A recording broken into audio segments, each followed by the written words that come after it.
Welcome to A Mile Deep, and today I have the immense pleasure of going a mile deep with Andrea Waltz. Welcome, Andrea. Hey, Benjamin. It is so good to be with you. Oh, honestly, Andrea is the co-author of the worldwide best-selling book, Go for No. Now, here's what I wanted to share before we dive into your story, Andrea. Go for No changed my life. It was such a revolutionary book for me. It was so profound. It was so game-changing, and it helped me so much with my sales, my mindset, the way that I pursued rejection and failure and all that sort of stuff. Because I remember when I first started in my fitness business, it was like sales was something that I struggled with at certain points when I wanted to make bigger sales. And reading the book really, really transformed the way I see sales and the way I even guide clients today with sales. So thank you so much for writing that. I love hearing it. That's amazing. Yeah, it's a worldwide best-selling book. Like, how does it feel to have that? Like, that's a huge, accolade, isn't it? Well, okay. So I have to be honest, because you have to understand this took a long time. Like this book was a absolute grind. So we were so excited when this book first came out, and I don't know if you know the whole backstory. So do I have a couple minutes to tell you? You absolutely do. Yeah, please do. Okay. Okay. So here we go. So we decided to self-publish, and this is back in the dinosaur age before Amazon really even existed.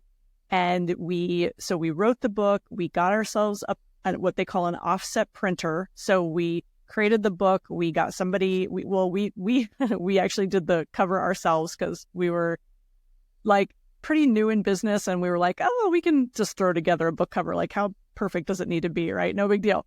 So we kind of did everything ourselves. We sent it off to the printer. We ordered 4,000 copies, and this is in 2001. And 2001, yeah, because we wrote it in 2000. And we sent out 500 copies to companies, VP of sales, heads of training, anybody that had a sales force that could possibly buy copies for their entire sales team. Was our vision. We're going to sell thousands of copies. And we send all these copies out and nothing. It's like crickets. We get nothing, no response. And we were devastated. We're like, oh my gosh, we thought this book was really good, right? But also, keep in mind, Benjamin, there's no social media. There's no Amazon. It's totally up to us to figure out how to get this out to the marketplace. So we struggled for years. We actually got one. We got one response was actually a letter from a company that said, yeah, we read the book and absolutely not. We're not recommending this to our people. We won't be buying copies. Basically, don't contact us again. It was hilarious. And wow. How hard is it for a company to actually take the time to write you a rejection letter, right? Yeah, that's a real no.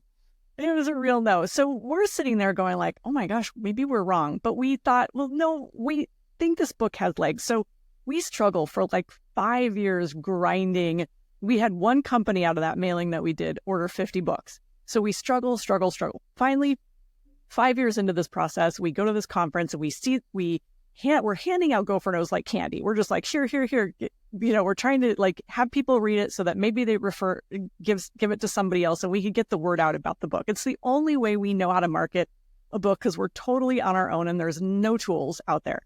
And so we hand a book to this guy that I overhear is in sales, and we get a call a few days later from him, and he's like, hey, I want to talk to you guys about your book. I read it. Are you open-minded? And we said, yeah, we're totally open-minded.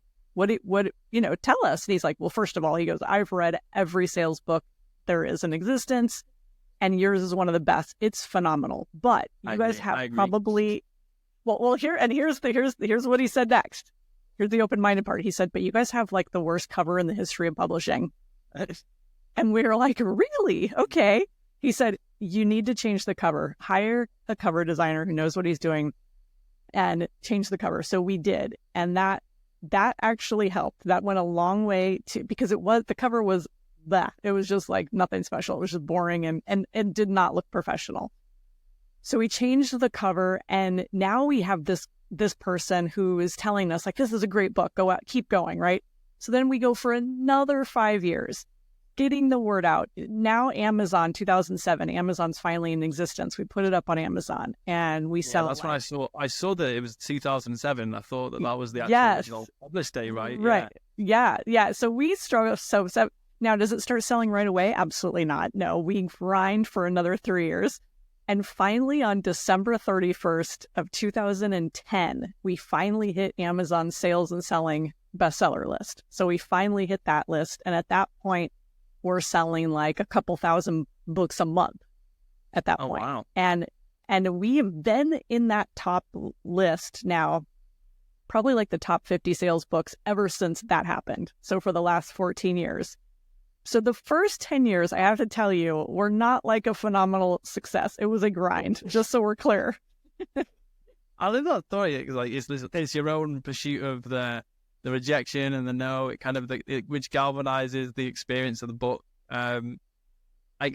Honestly, I think when I read it, I was like, oh my gosh, like it was such a simple. I like simple plans, like a simple plan, and I think that so many sales books that I'd read, like multi-step, there was so many like steps and processes. Like, I come from a consultative sales selling background, and like that's how I learned how to sell. And it was just like this simple plan, like go for the no. And obviously, I know that's what you teach, and there's so much depth and wisdom to that. But it was just like, just go for the no. And I think that is probably why so many people really resonate with the simple message. It's a simple message, but very, very wise, and a great deal of underpinning, maybe from your life. And so I just want to ask you, Andrea, what about you led to you writing Go for No? Like, why specifically did you write that book in the first place? Because that's why I really want to find out. So when I was in college, I remember standing in the bookstore and seeing a book. And I had never been into self-help. Like, I wasn't even into that. And I remember seeing a book called The Aladdin Factor. And it basically, I remember it saying, like, it was marketed as like how to get everything in life you want by just being willing to ask. And I went like, that was really interesting. I had never considered that you really needed to like ask for what you wanted. And because I was such a people pleaser and never wanted to look like I was being pushy and never wanted anybody to think I was desperate or anything, that anytime I wanted anything from anybody, whether it was a favor or whether it was a sale or anything, it was like I kind of waited for the other person to take the lead. I was a very passive person. And when I saw that kind of opened my eyes, and I was like, that's really cool. And I loved that book. And it was like the first personal growth book I ever bought. A few years later, I meet Richard, and he tells me this Go for No story about this great sale that he had, where he learned from his mentor that he shouldn't stop until he hears the word no when you're working with a customer. He tells me this story. And then I have my second epiphany, and I'm like, makes so much sense. I get it. It's exactly like what I read a few years ago. But I don't know that I really put that into practice. But now I had this catchphrase, like, go for no. I get it. And I guess I just became obsessed with being someone and helping other people see that if you want to achieve anything in life, you've got to get over yourself. You've got to get over the fear, and you've got to be willing to ask and be willing to hear no. And I fell in love with it, Benjamin, because I needed it so desperately. Like, that's the message I needed to hear. And Richard will say the same thing. He says the same thing all the time. He says, if he was like this perfect salesperson, right? That had no flaws and that it was easy and that he could get yeses and he always had the exact words and all of that, he never could have written Go for No. If he himself didn't fear the word no, he never could have been that person, because he's really basing this, the story off of himself. He never could have been the person that needed that lesson. And so both of us, Richard and I both together, I feel like we are the kind of the average person who has a fear of rejection. We are both type A perfectionist achievers, but also have a complex of people pleasing. So it's this horrible mashup, right? And so I think a lot of people can relate to that. Yeah, I can think where it really benefited me was the little parts of where I noticed that I would sabotage sales in not wanting to get the no. So, for example, when I wouldn't follow up with someone, if I text someone or reached out to them and they didn't reply, I would take that as a no. That was a no in my world. Even though there wasn't a clarified no, that wasn't a no that they'd even said go away or, get lost. And actually, it's quite funny. Most of my guys in my tribe and my mastermind will say that they received 5 or 6 messages without a reply from me before they said yes. And it came from that thinking of yes lives in the land of no. And it's like, it was like, do you know what? I'm just going to keep serving. So you either tell me to get lost, no, or you die. And it's like, that was, I think, the biggest transformation in my own personal sales is actually and that was the biggest shift because I never really heard no. And I realized when I read the book, I was like, I never really actually hear a no from someone. I just get like a lack of response, or I get to think about it or something like that. And so I think that so many people had that same thing, is that they actually attribute other things that are not no to rejection. Is that, would you say you see a lot of that in your work? 100%.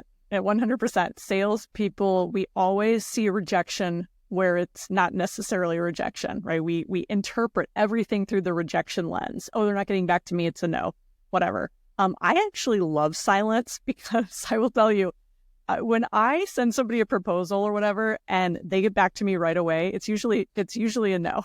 So I'm actually kind of good with silence. I'm like, they're thinking about it. They're still thinking about it. But then too, if somebody doesn't get back to me right away, I'm like, okay, well, I'm going to get my no and I'm going to make sure that they give it to me. Like, we're going to have this conversation because I want you to get that no. It'd be so great if everybody became better communicators though, and they became people who would tell others no, right? It's this whole thing. It's like, as salespeople, we want to get the no. We need the no so we can move on. As customers, they don't want to give us no because they feel bad, right? It's like, you don't want to tell somebody no. So it's this crazy dynamic.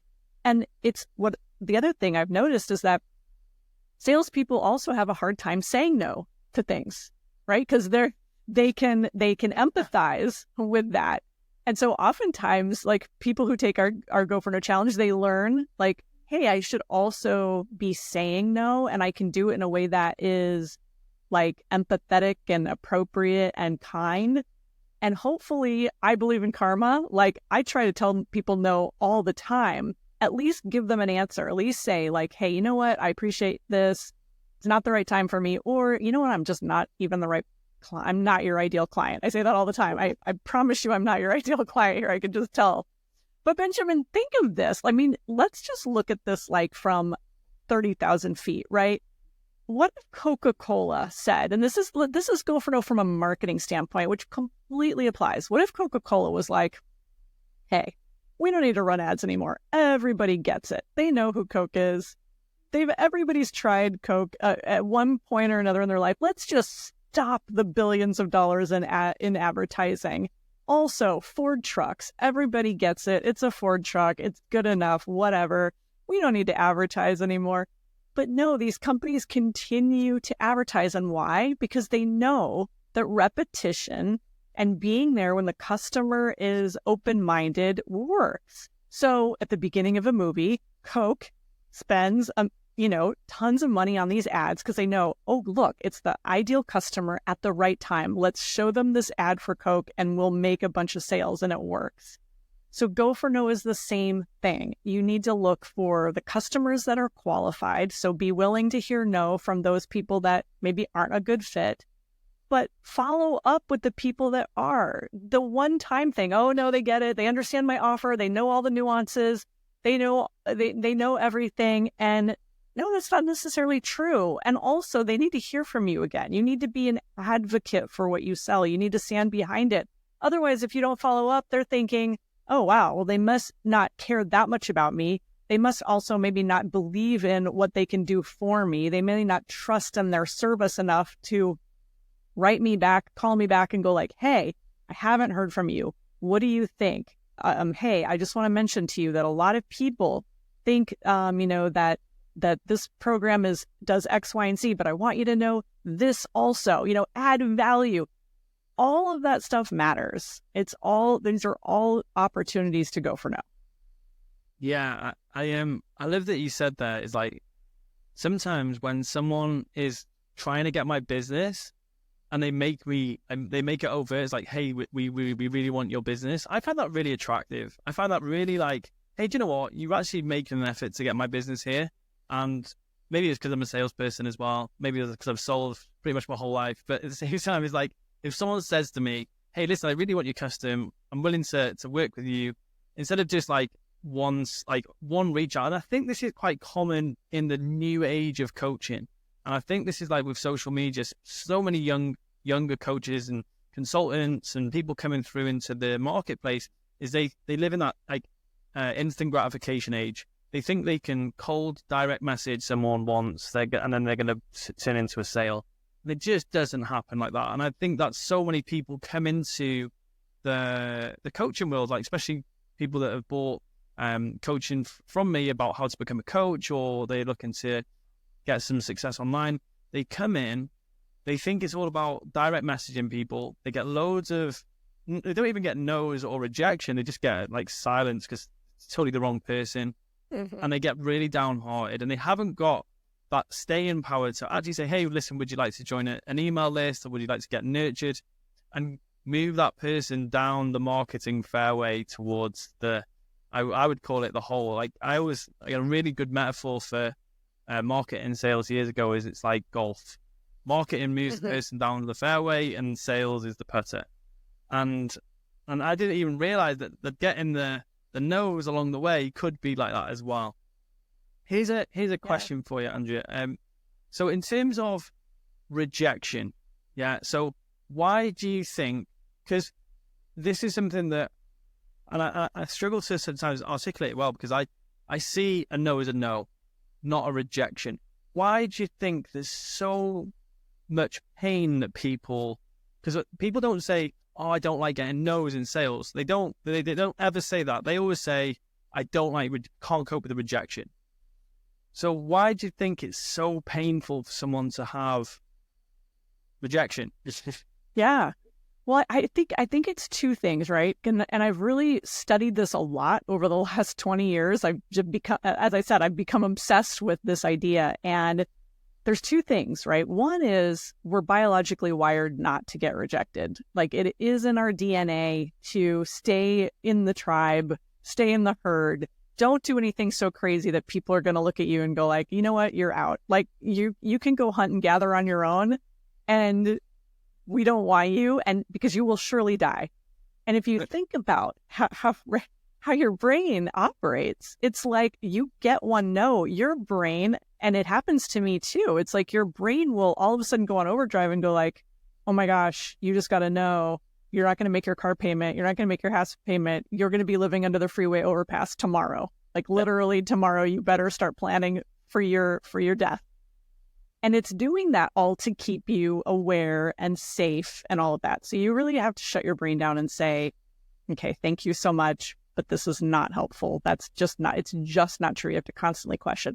So that's the one thing, is we're biologically wired. The second thing is most of us have had some kind of traumatic rejection experience early on in life. And I remember, and this hadn't occurred to me, Benjamin, until I was actually on a podcast with somebody recently, and I started thinking about this. I've had, like everybody, lots of rejections, right? Whether it was from a boy I liked or business type things or whatever.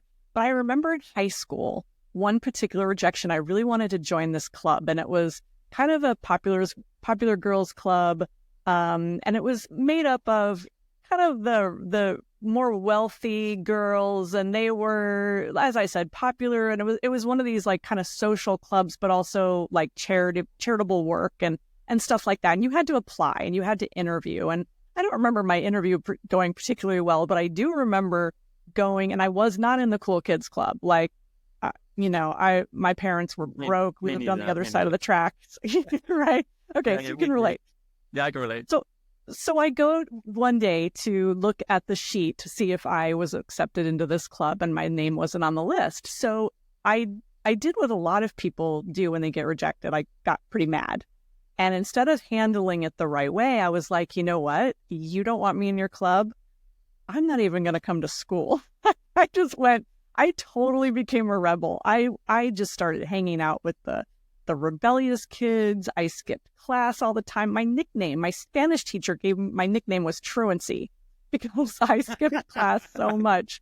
I got caught forging notes by my mom. I mean, I was so bad. And it was all because I didn't have the tools to handle that rejection. I handled it poorly.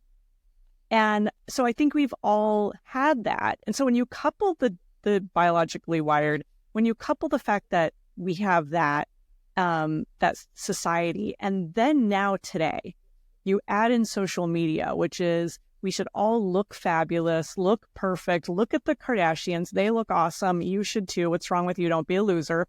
You combine all of that, and now it's like nobody wants to fail, nobody wants to get rejected, everybody wants to go on Instagram and be like, I started my business last Thursday and I'm already a 7-figure earner, it's amazing, and it's just not, it doesn't happen. No, I think it's like the moment I launched my first high ticket business. So I'd had a business selling fitness it was £75 to £100 a month, which was like, it was quite, it was quite expensive for my town. And it was like, even asking for the first sale for that time, it was like pretty bold. I remember the first time I asked for like a £3,000 sale. And the guy opposite me said, I don't know what you're doing, man. This is crazy. No one's ever going to spend that much on personal training. He said, are you okay? Who you be seeking business advice from? I came away from that first meeting. I was like, oh my gosh, am I doing this right? Like, is this a good decision? Should I be charging this much? Yada, yada, yada. I was like, and I think that it's when you're in your most vulnerable state as a person, starting a business or just doing something new in a venture, that you often get those no's, right? And I think that's where you most need that support. And I think that's what, I wish I would have, you always read the right book at the right time, but I wish I would have read that at the start of my sales journey, because I think I went through like lots of periods where I would try and make some sales, I would get loads of rejection, I would last so long, I could bear the pain for so long. And then I'd give up for a couple of weeks, lose momentum. Obviously, my pipeline would dry up, and then I'd start again. And that was like right at the start of my journey. Whereas now I just understand, and I see it in clients where, they get a couple of rejections, they can just about put up with it, and then they drop, and then they spend weeks licking their wounds, dries up, and they have to start it all again. And they stay in that cycle for sometimes even years, right? That's something that you help people with, because obviously they're going to have to overcome that at some point. Yeah, well, listen, I mean, there's two things always going on with me in terms of helping people through that. One is I want to have empathy and be kind to people, because I think that, and the reason why I'm saying that is because I understand that we're not robots, we're emotional. And so sometimes you do need a break, right? And I like to say that pausing, digesting is not quitting. However, to your point, you can't lick your wounds for weeks at a time. I love that. It's such a great image, right? You see like a big lion and he's licking his paw from sticking it, getting a thorn stuck in it. And you do lose momentum, you lose everything. I mean, you're not in the groove. And so that's why one of the words that we've kind of latched onto with this Go for No methodology is the word reprogram. We really want to help people reprogram the way they think and feel about failure and rejection. And so there's two parts to this. The one part is the think part. And a lot of people read Go for No. You're such a great example. They read it and they just go like, oh my gosh, I get it. Stop fearing no. Stop avoiding no. Start hearing no. Be willing to hear no more often. Go, ask people that you wouldn't have asked. Follow up with the people that haven't gotten back to you. There's all these ways to apply it. But then there's also the feel people. And it's like, okay, but I can do that first. a short period of time, but also it still feels bad. And there's not I can't say, well, here's the way to completely rewire your DNA. Like, I wish we were that good. If we were, we'd probably be billionaires, because I would have come up with some elixir that you could take and we could rewire people's genes and get that out. But we're still dealing with a brain that has not caught up to, our brains haven't even caught up to phones and social media and cars. I mean, we can barely process what's happening with AI. Like, everybody's losing it because our technology is going so fast and it's going so deep into wherever. So the biology and the feelings will always be there. And that's the thing that has to be coached to. And so one of the things I say to people is, you've got to ignore the butterflies and the sweating palms and the sinking feeling, like the feeling of dread that comes over you when you get rejected. All of that is your biology. So you've got to just kind of be aware of that and say, okay, I get it. That's just the biology. I've got to get beyond that, use my brain, and start thinking differently. So the think and feel is like a war at all times. You can change your thought process. That's pretty easy. The feeling process takes longer, and it really is about reprogramming it. It's about doing it often enough so that you can kind of numb yourself to rejection. That works for a lot of people. It certainly has for me, just in that when I talk about it and think about it and do it for so long, I think it's hilarious. Like, now I love no. I just love it. It becomes fun.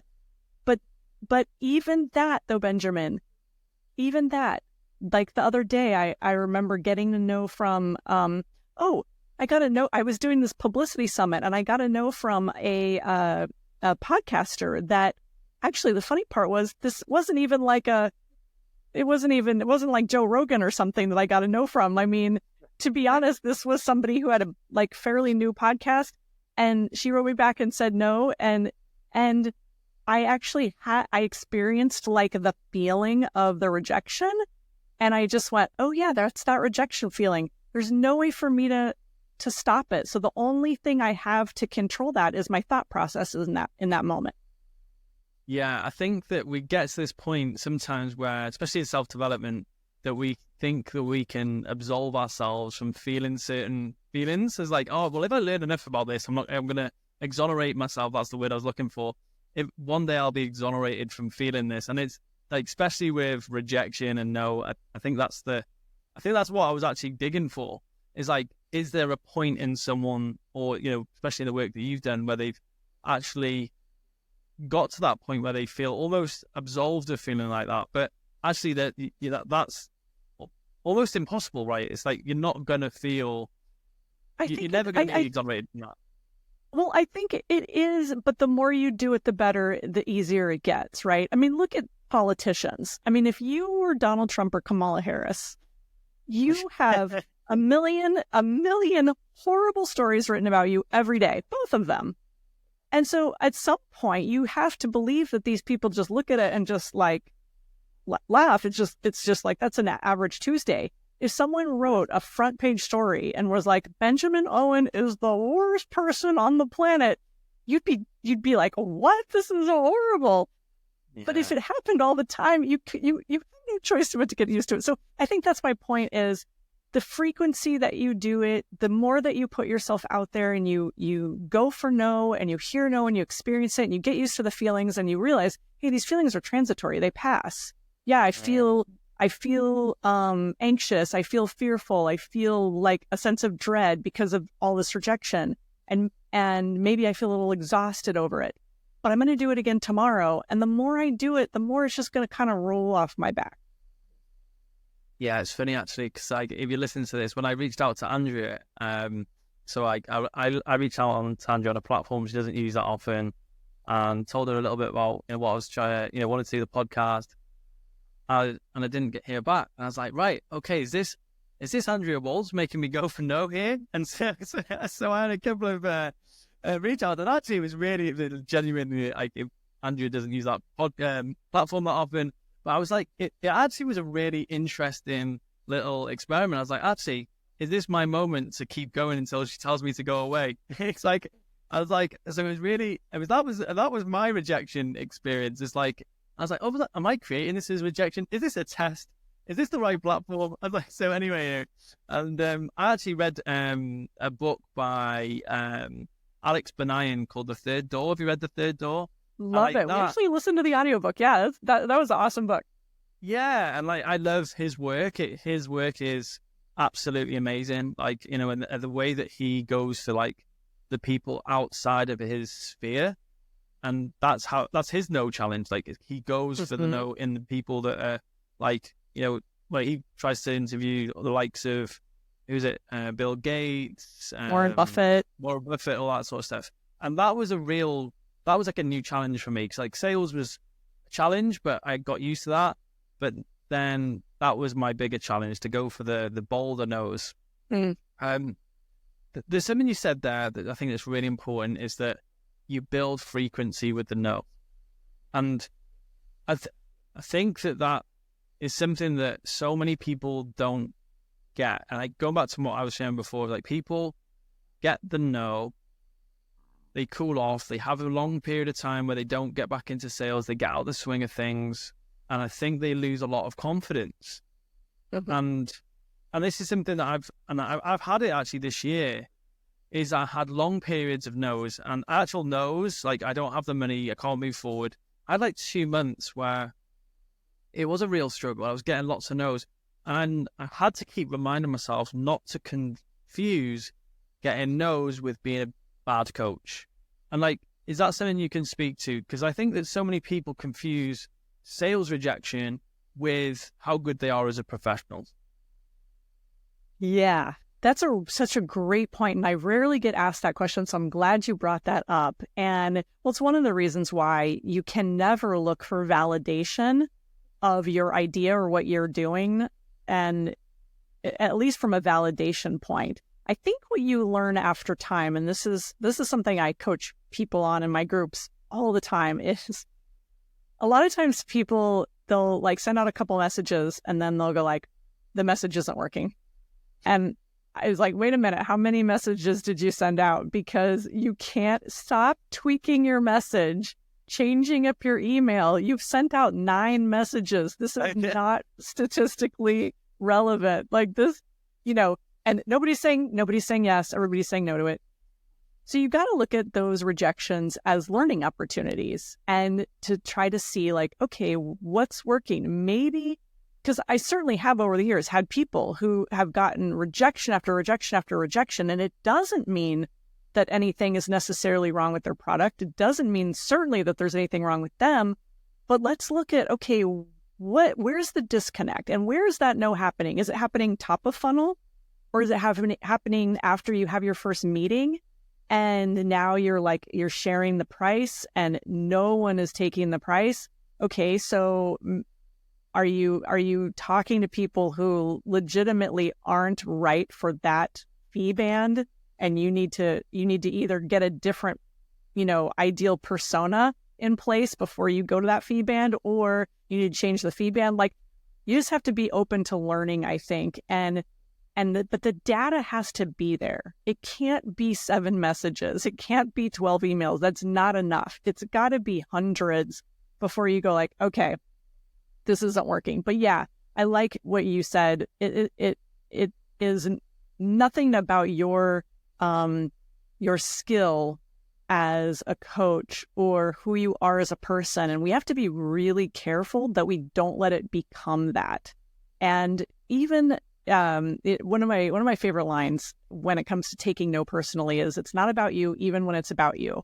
If you are an artist and you've got your paintings out for display at an art fair, and I see this all the time, Richard and I love walking art fairs, and I see this, you know, you see these artists, they've got their sculptures and their paintings and they're out there and they're meeting people, and people walk by and they say the most horrible, cruelest things, right? Again, going back to, you know, the criticism of politicians, they say like, oh my gosh, I would never buy that. I would never hang that in my house. Oh, you know, who would, you know, terrible things.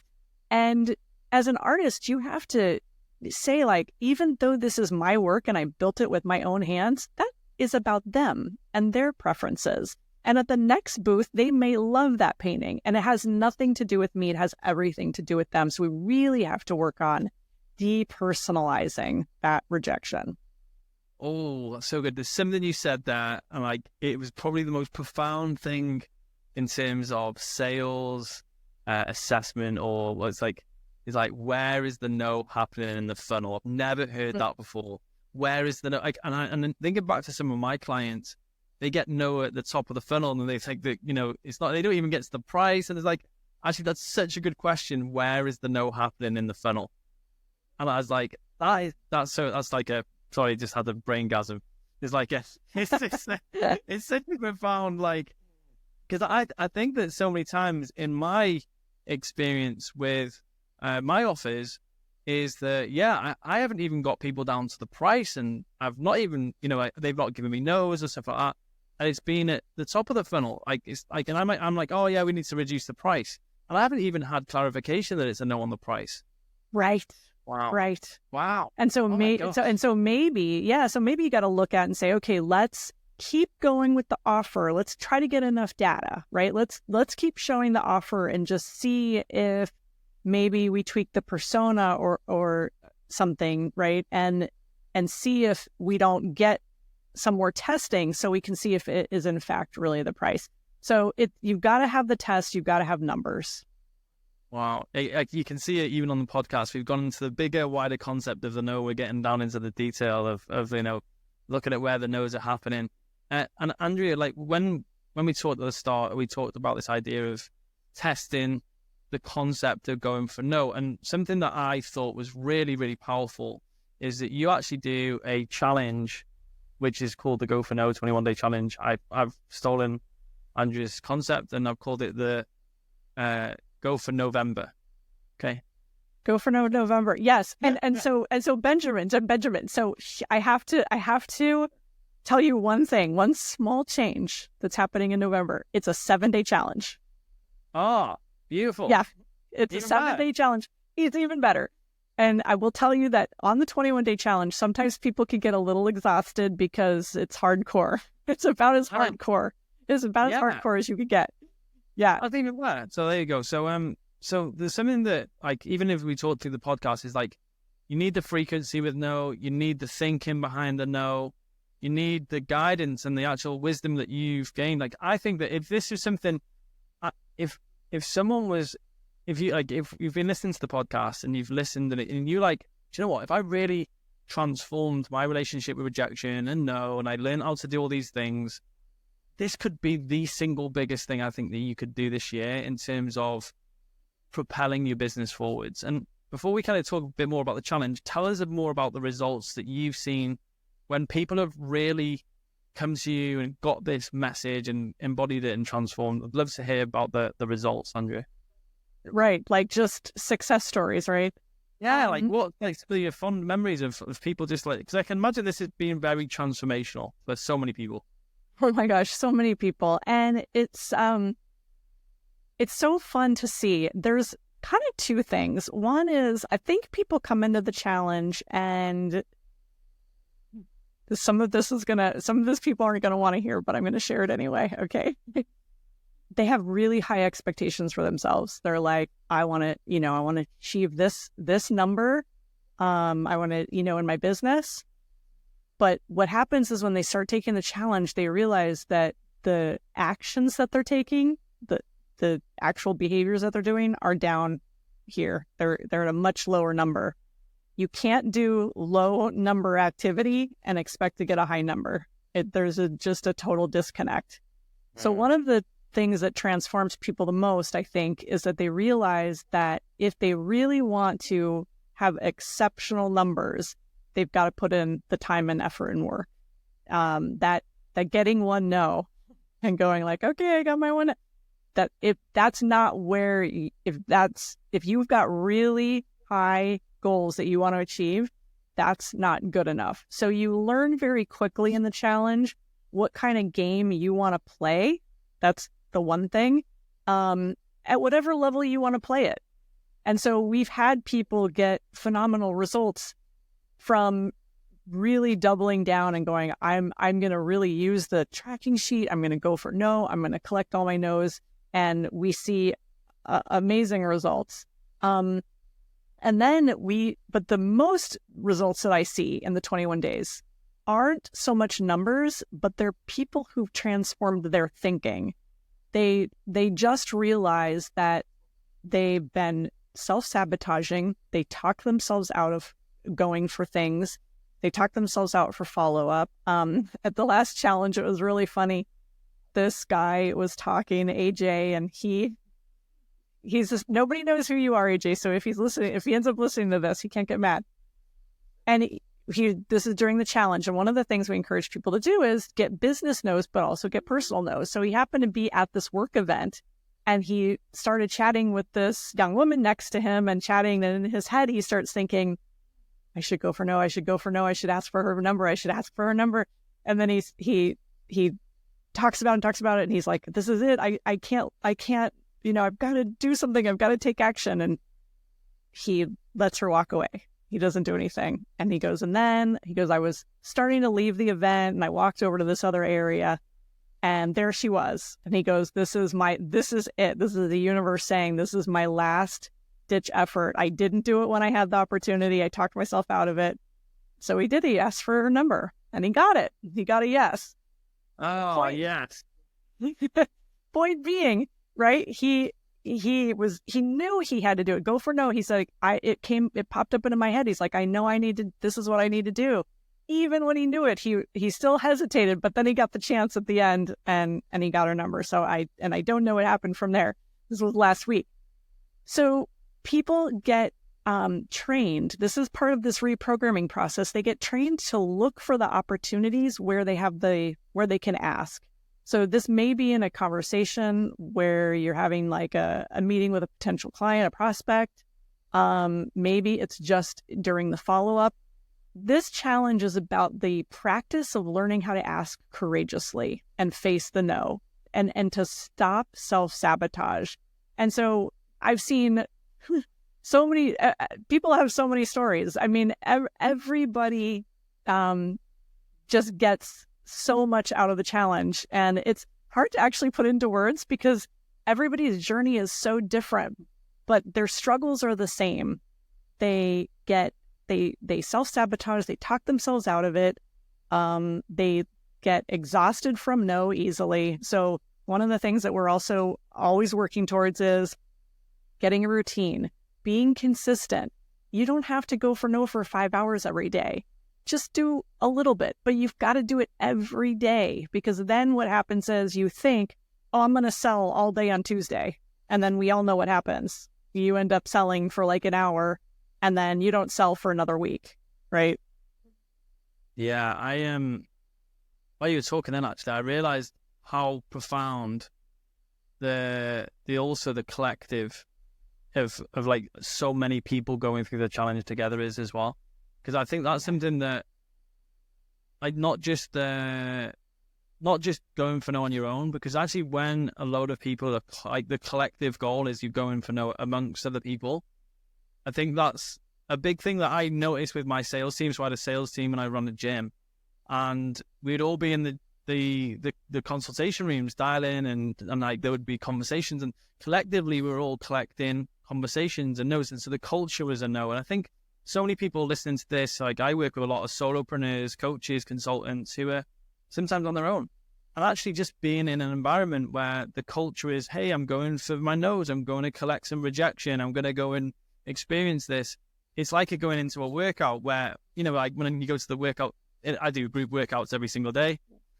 I look around and everyone else is hurting. I'm like, okay, let's keep going. You know, it's like, so I think that's something that's really got a profound impact on a lot of people as well, I imagine, just being in a community of people just going for that no. Everybody reports that. You're right. In fact, I had one woman named Cindy who says the same thing. She's like, I'm alone.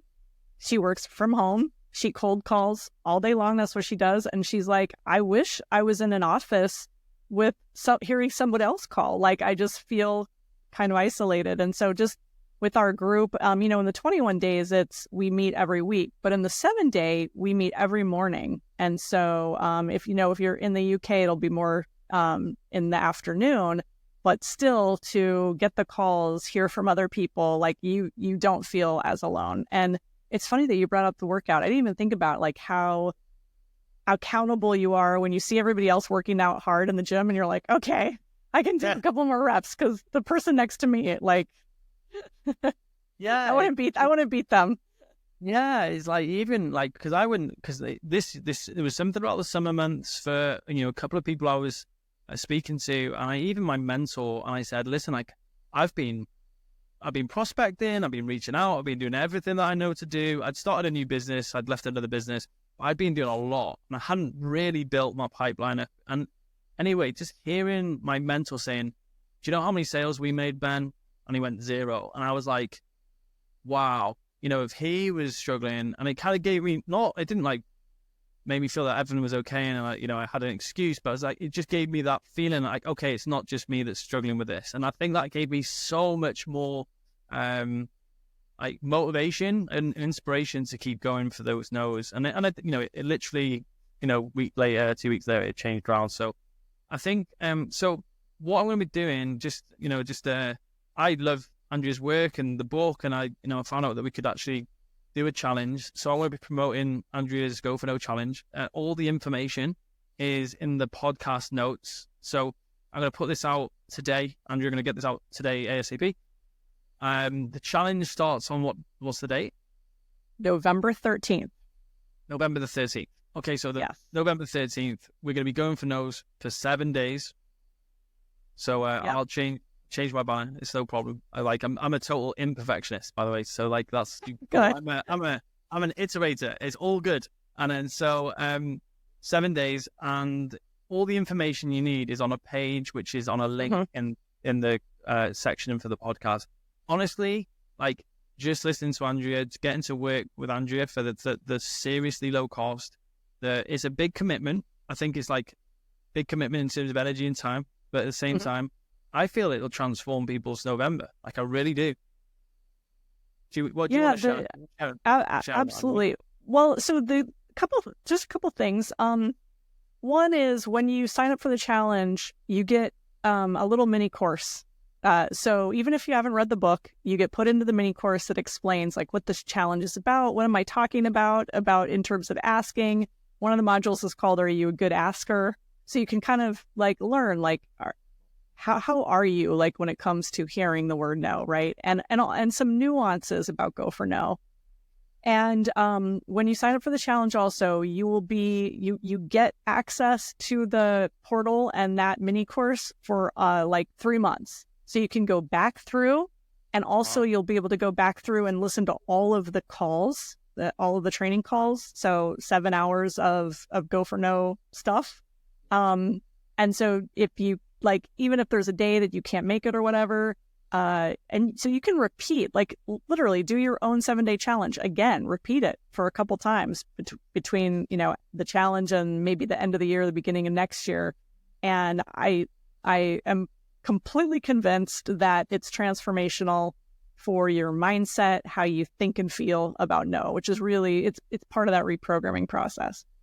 Yeah. Well, like even if I want to caveat this as well, even if you are not in the place to do the challenge, read the book. Like honestly, seriously, is like I'm a big fan of simple plans.